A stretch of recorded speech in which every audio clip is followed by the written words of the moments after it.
الزنجي.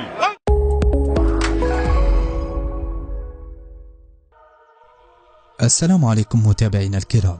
أوقفت مباراة باريس سان جيرمان وباشاك شهير التركي بعد 16 دقيقة من انطلاقها في ظل إصرار الضيوف على الانسحاب من اللقاء المقام على ملعب حديقة الأمراء في الجولة السادسة لدور الأبطال. وذكرت تقارير صحفية فرنسية أن المباراة توقفت بسبب إساءات عنصرية وجهها الحكم الرابع للمدرب المساعد بيير ويبو للفريق التركي، والذي وصفه الحكم الرابع الروماني بالرجل الأسود، حيث احتدم النقاش بين الطرفين.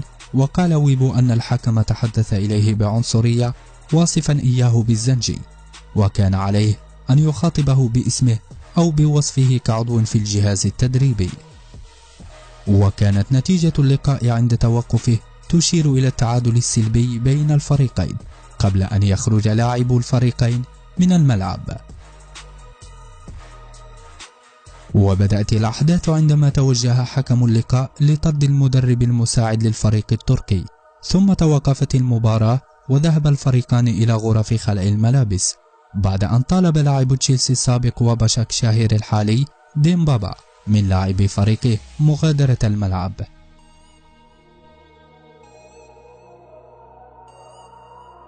كما نشر النادي التركي لافتة عبر حسابه على تويتر مكتوب عليها لا للعنصرية، موجها من خلالها رسالة إلى الاتحاد الأوروبي لكرة القدم، والذي يتخذ من هذه العبارة شعارا له لمحاربة العنصرية في ملاعب كرة القدم.